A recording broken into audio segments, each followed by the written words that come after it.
1, 3. Jadi ya tidak romantis sih tangan dengan kaki. Misalkan romantis kan tangan dengan tangan. Ya, ini mah tangan dengan kaki. Mohon maaf ya. 2. Kan biar usahakan pakai handsfree. Ya, karena kan bisa ya penyakit yang tidak menular sih, penyakit perpecahan antar suku. Oke, sudah selesai. Bisa ya? Oke. Nanti Anda praktekkan. Dan terakhir saya yang pengkajian. Pengkajian pertama kita akan menanyakan 5 prinsip pengkajian. Bukan satu. Ini alat dulu. Alatnya tanda vital ditambah ini dan ini saja. Pak, rasa kayak gitu. Kalau misalkan pasiennya memang gangguan stroke, gangguan saraf, boleh pakai rasa-rasa. Tapi kan kalau misalkan pasiennya bisa makan, bisa nggak usah pakai rasa-rasa. Ya, yang enak mah cari rasa. Ya. Roti. Terima kasih. Oke, bisa dicari pasti. Oke, 5-nya pertama, lakukan pengkajian pembukaan. Pertanyaan pembuka. Nih, kakek udah mandi belum? Pembuka tuh yang ringan-ringan. Sudah mandi belum? Kemudian aktivitas apa yang tadi dilakukan? Sudah ketemu siapa aja? Itu silakan tanya. Yang kedua, keluhan utama. Yang ketiga, PQRS. Yang keempat, pengkajian khusus tambahan, SPMSQ, resiko jatuh, marker index, CATS index kayak gitu. Itu CATS. Dan terakhir, pemeriksaan fisik, data fokus. Ya. Nah, kita akan tanyakan, kayak lagi apa? Ini kok kakek lagi duduk santai gini? Ya, sudah selesai tadi, udah olahraga. Sekarang lagi istirahat dulu. Ini kakek tampak rapi nih, sudah segar sekali. Udah mandi berarti ya? Udah tuh, ini kan udah jam 9. Kakek emang mandi jam berapa? Jam 4. Subuh kan kakek ini biasanya. Jam 4 mandinya. Kemudian jam 4 ya darah redang. Lalu ke kamar mandi, terus apa lagi kakek? Mandi sebentar. Ke kamar mandi kakek sendiri? Iya. Licin nggak? Enggak. Pakai pegangan? Iya. Pegangan. Jatuh? Enggak. Oke, aman. Itu sebenarnya itu baru bertanya CATS index atau Bartel index. Jadi nggak usah nanya Bartel index 1 enggak. Itu dengan cara ngobrol seperti itu bisa. Kemudian masuk ke saya tadi setelah ini harusnya ke situ ya. Jadi ini untuk keseimbangan. Yang tes keseimbangan tuh ini besi-besi ini. Kemudian itu untuk patung yang skoliosis. Maaf saya lupa, makasih ya. Balik lagi ke laptop ya. Jadi 5 prinsip ini harus diingat. 1, pengkajian pembuka, kalimat pembuka. Yang kedua, keluhan utama. Yang ketiga, PQRS. Yang keempat, pengkajian khusus lansia. Yang kelima, pemeriksaan fisik. Dan yang akan dilakukan itu. Tanya, kemudian mandi gimana? Tadi pas mandi memang agak berat ini. Gayungnya. Kenapa? Karena saya nyeri ini nih. Nah, ada nyeri. Ya. Nyeri. Kemudian apa lagi? Pas kamar mandi, pas baju, saya bisa pakai baju, tapi pas kancing agak kurang nih. Wah, masalah ya. Ketiga, pas makan, ya makan juga pelan-pelan kan nyeri ini ya. Sudah ketemu 3, berarti CATS index sudah ketemu antara C atau D. Jadi tinggal ini sih. Dari hasil ngobrol itu ternyata dapat data. Kemudian setelah itu baru ke keluhan utama. Oke, berarti kaki sebenarnya nyerinya ini ya. Ada lagi nggak? Enggak, ini aja. Udah tebak kita. Si kakek sendiri pintar, kenapa kasih kakek itu? Si kakek sendiri yang bilang. Nah, jadi data ini harus kita kumpulkan. Kemudian jadi data yang nanti akan dituliskan. Keluhan utama, tanyakan tadi nyeri. Oke, nyerinya gimana? Ya, seperti nyut-nyutan gitulah. Nyerinya berkurang kalau gimana? Ya kalau diistirahat. Jadi pertama, ya kalau digerakkan. Jelas sekali. Oke.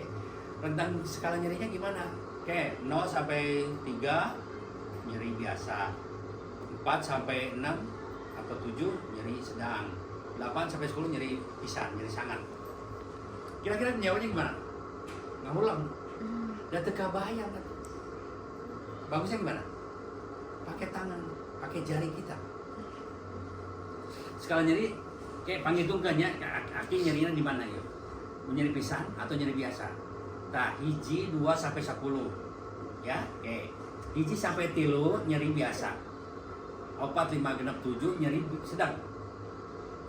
8 sama 10 nyeri pisan. Nah, sedang enggak itu nyeri pisan sih 5 lah. Boleh. Kebayang karena ilustrasinya, gambarannya ada. Ya, gambarannya ada. Begitu. Jelas ya? Oke. Jadi PKS sudah selesai, baru ke pengkajian tambahan. Pengkajian tambahan apa? Tanya SPMSQ, memorinya. Hari ini hari apa, tanggal berapa, siang atau malam, tinggal di mana, dengan siapa tinggalnya, presiden pertama siapa, presiden sekarang siapa. Apa ya? Ya apa udah ngajar dari tahun dulu. Anda kan ngajarnya banyak ya. Oke, dan itu baru tanyakan angka. Angka itu kan rata-rata kesulitannya. Oke, bisa nggak menghitung angka 20 sampai ke 1 mundur? Nggak ngerti konsepnya. Konsepnya adalah ngitung 1 sampai 20. Bisa. Bisa ngitung nggak 1 sampai 20? Bisa. 1, 2, 3. Oke, benar. Pintar ya 20. Coba sekarang dari 20, 19 terus ke 1. Mundur ngitungnya. Oh, bisa. Kenapa jadi bisa? Sudah dilatih dulu dari yang normal.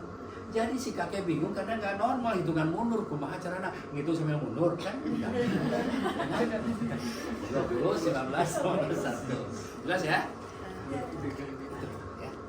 Udah, terus langsung ke partai ini. Kalau partai ini kan kegiatan-kegiatan kakek tanya gini, kakek bisa ini, bisa ini, bisa itu aja. Observasi juga bisa. Partai ini kayak ya kakek bisa ini, udah checklist aja, nggak usah dikasih satu-satu, enggak. Kemudian apa lagi, Pak? Yang ini yang paling sulit itu yang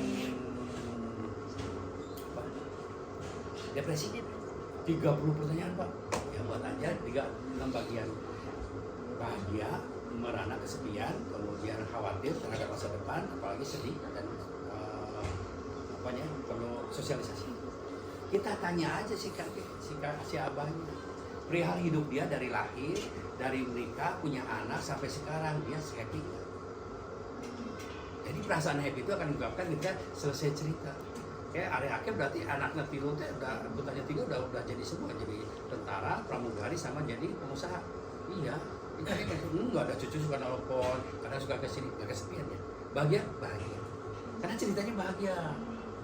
Tapi kalau cerita sedih, pas nikah anak siatu ditinggal, anaknya dibawa sama istrinya, bla sedih terus, ya depresi. Gitu.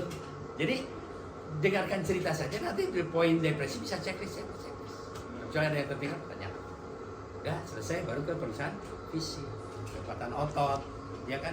Misalkan ini berapa, dia tadi bisa makan, bisa ini, berarti ketika dia bisa tahan, tapi ketika ditekan dia nggak bisa, berarti ini ya, itu kan mudah sekali, Anda udah biasa.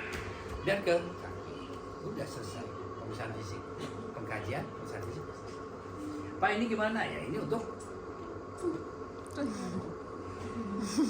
dan saraf.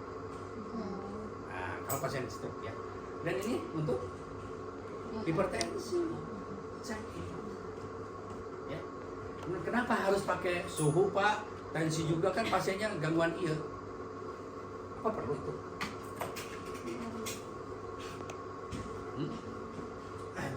Kenapa perlu tanda-tanda vital di setiap sistem? Di setiap penyakit? Karena tanda-tanda vital akan menunjukkan perubahan pada beberapa sistem organ lain. Misalkan joltek panas, nyeri, nggak lemes, itu kan semua pengaruh. Tensinya tinggi, semua pengaruh. Nadi tinggi ternyata sesak atau apa. Respirasi juga sih. Jadi tanda-tanda kita harus dikuasai betul, dan itu dilakukan. Ada pertanyaan? Cepat sekali saya memberikan ini ya. Aduh ya Allah, maaf. Ya. Kalau misalnya